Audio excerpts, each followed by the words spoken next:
안녕하세요. 저는 유넷 발표를 맡은 김서령입니다. 유넷은 논문 이름에서 볼 수 있는 것처럼 이제 생체의학적 이미지 세그멘테이션을 위한 컨볼루셔널 네트워크입니다. 들어가기 전에 이 유넷이 어떤 태스크에 도전하고 있는지 알아보기 위해서 이 이미지 태스크들에 대해서 먼저 살펴보자면 이제 두 번째 이미지에서 보이는 클래시피케이션 같은 경우에는 이 이미지 자체가 어떤 클래스에 속하는지 판별하는 태스크입니다. 그다음에 로컬라이제이션 같은 경우는 이미지 내에서 관심 있는 객체의 위치를 찾아내는 태스크입니다. 그다음에 세 번째, 이미지에서 볼 수 있는 오브젝트 디텍션 같은 경우에는 이제 클래시피케이션이 단일 객체를 찾아내는 태스크였다면 이 오브젝트 디텍션은 이미지 내의 모든 객체, 즉 다중 객체를 식별하고 분류하는 태스크입니다. 그다음에 이미지를 픽셀 수준에서 분할하는 태스크들도 있는데 시멘틱 시그멘테이션과 인텐스 시그멘테이션이 있습니다. 시멘틱 시그멘테이션은 이미지를 픽셀 수준에서 분할해서 각 픽셀이 어떤 의미적 클래스에 속하는지 판별하는 태스크입니다. 첫 번째 사진을 보면 시멘틱 시그멘테이션에 대한 사진이 나와 있고요. 그 다음에 인텐스 세그멘테이션은 마지막 사진을 보시면 되는데 이미지를 픽셀 수준에서 분할해서 이제 같은 클래스에 속하는 개별 객체들을 서로 구분하는 태스크입니다.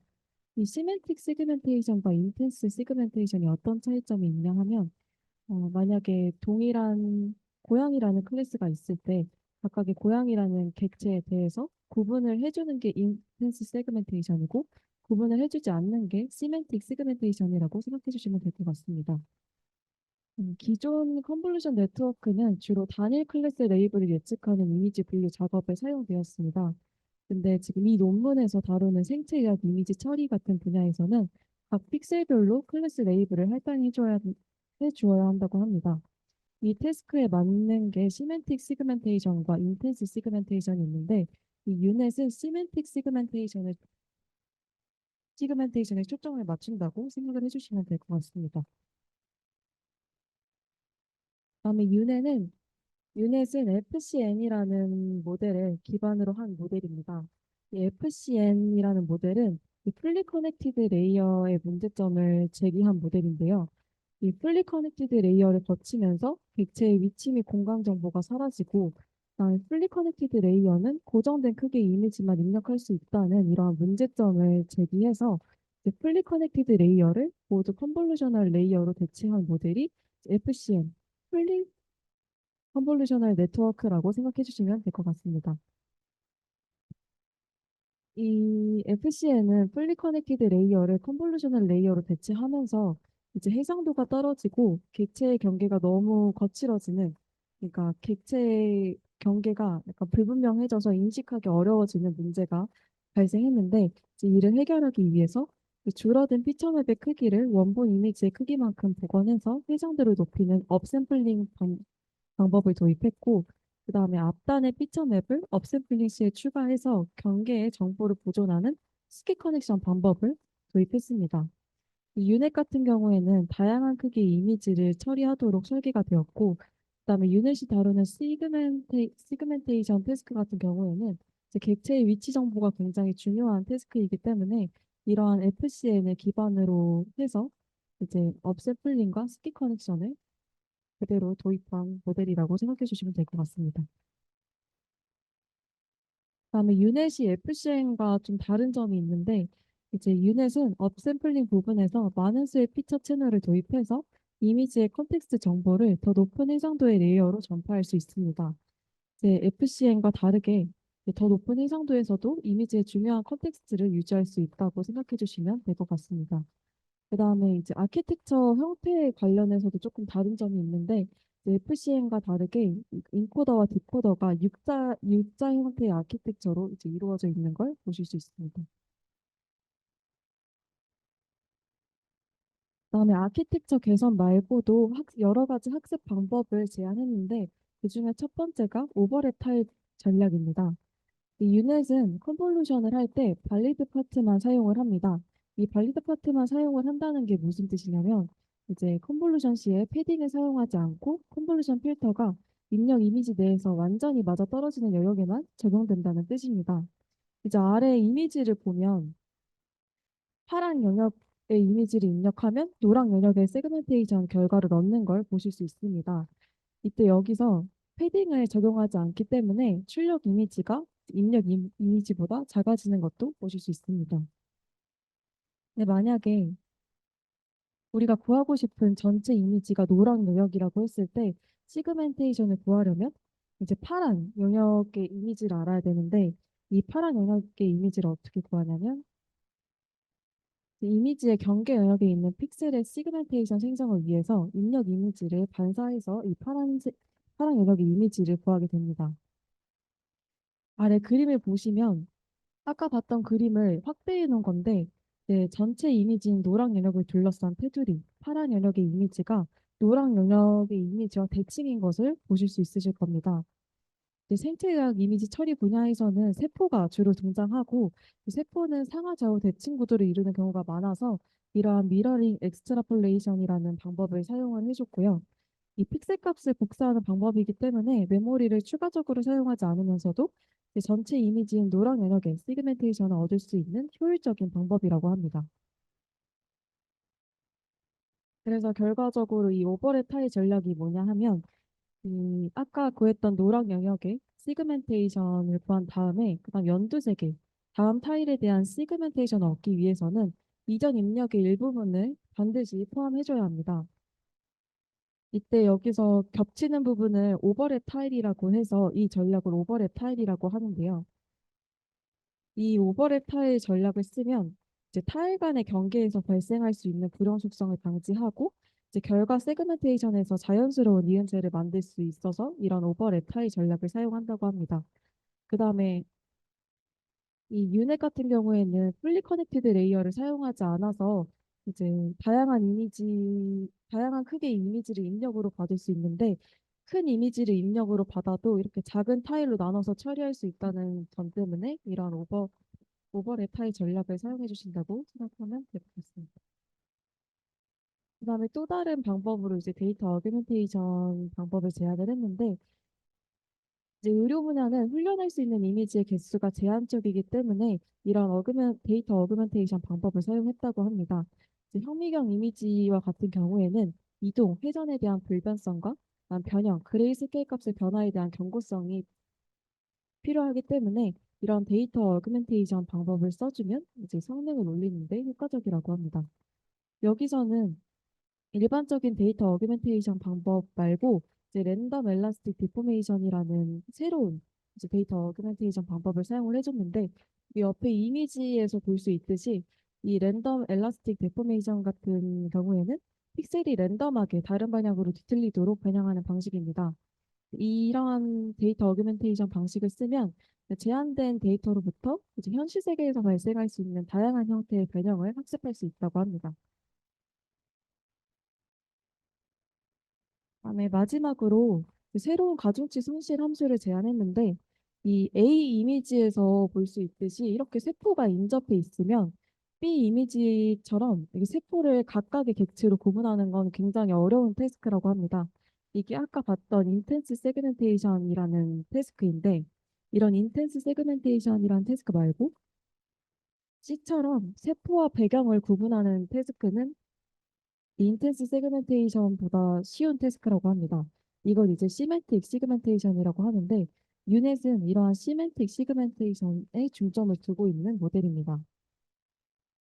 근데 이러한 시멘틱 시그멘테이션을 수행할 때도 이제 각각의 세포가 무슨 세포인지 구분할 필요는 없지만 어느 게 세포이고 어느 게 배경인지는 구분해 줄 필요가 있기 때문에 이 인접하는 세포 사이에 백그라운드 레이블에 이제 큰 가중치를 부여하는 가중치 손실함수를 사용했다고 합니다. 이 이미지 같은 경우에는 이 가중치를 적용한 이제 웨이트 맵을 시각화한 거라고 보시면 될 것 같습니다. 인트로덕션이 좀 길었는데 바로 아키텍처에 대해서 설명을 하자면 이 유넷은 인코더와 디코더가 U자 형태로 이루어져 있는 아키텍처로 구성되어 있습니다. 네, 먼저 인코더 부분을 보면 인코더는 이렇게 컨트랙팅 텍스트라고 불리는 이런 구조로 이루어져 있는데요.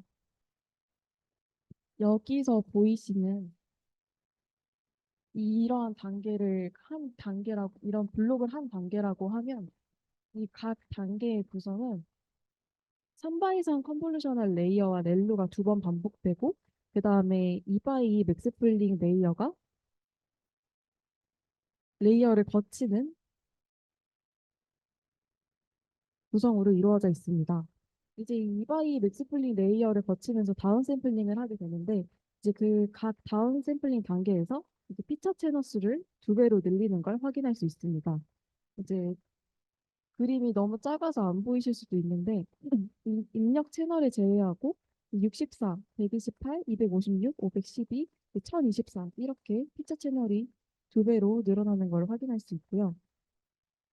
그 다음에 이제 3바이 3 컨볼루션을 할 때 아까 패딩을 적용하지 않는다고 했는데 이 패딩을 적용하지 않는 것 때문에 피처 맵의 크기가 이제 572바이 572에서 570바이 570, 그 다음에 568바이 568로 줄어드는 걸 확인할 수 있습니다. 그 다음에 인코더와 디코더를 이어주는 구간을 트랜지션 구간이라고 하는데 이 트랜지션 구간은 선반상 컨볼루션 레이어와 렐루가 두 번 반복되는 걸로 구성되어 있습니다. 근데 이 트랜지션 구간은 논문에서 트랜지션 구간이라고 명명이 되어 있는 건 아니고 인코더와 디코더가 대칭적이라는 거를 보여드리기 위해서 제가 임시적으로 명명한 이름이라는 걸 알고 계셨으면 좋겠습니다. 그 다음에 디코더 구조에 대해서 보면 디코더는 인스패시브 패스라고 하는 이러한 구조로 이루어져 있는데 이제 각 단계의 구성을 보면 아래서부터 봐주시면 되는데 이바이 컨볼루셔널 레이어로 업샘플링을 하고 이 업샘플링 단계에서 여기서 보시면 업샘플링 단계에서 스킵 커넥션을 하게 됩니다. 이 전체적으로 보시면 그림이 작아서 또 안 보이실 수도 있는데 여기서 여기 인코더에서 크롭한 피처 맵을 가져와서 여기서 컨캣 해주는 것을 볼 수 있습니다. 여기서 위에 단계에서도 다 이렇게 컨캣 해주는 것을 볼 수 있죠.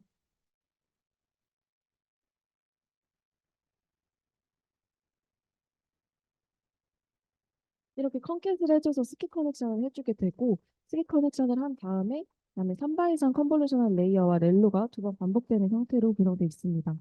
그 다음에 마지막 레이어 같은 경우에는 이제 세그멘테이션 맵을 출력해주는 1바이1 컨볼루셔널 레이어가 있다고 생각해 주시면 됩니다.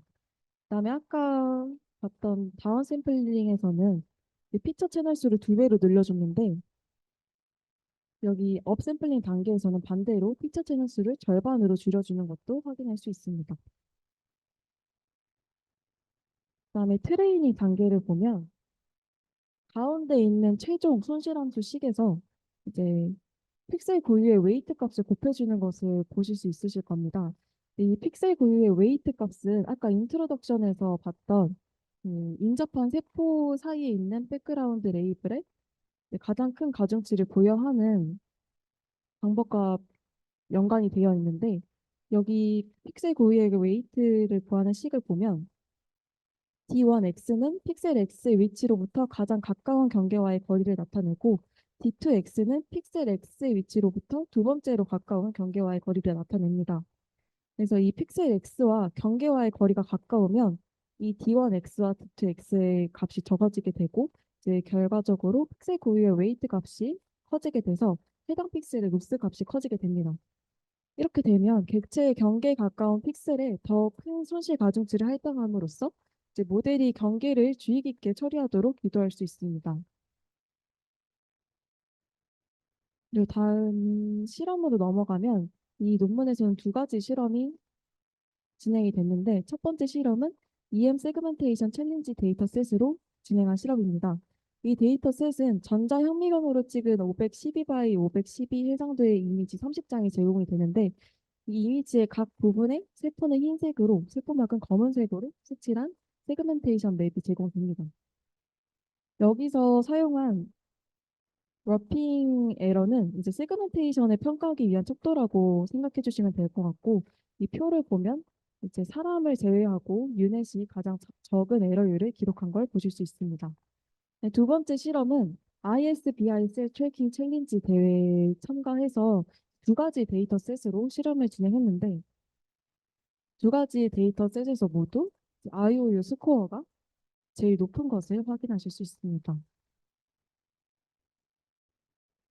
이제 결과적으로 정리를 하자면 유넷은 이제 다양한 생물의학적 시그멘테이션 분야에서 매우 우수한 성능을 달성했고, 그다음에 이 아키텍처의 주요 장점은 엘라스틱 데포메이션을 사용한 데이터 어그멘테이션을 통해서 매우 적은 수의 데이터만으로도 훈련이 가능하다는 것이었습니다. 그리고 엔비디아의 타이탄 GPU에서 10시간만 훈련시켜도 이제 합리적인 효율을 내는 모델이었습니다. 제가 참고한 레퍼런스 드릴게요. 이상으로 발표를 마치겠습니다.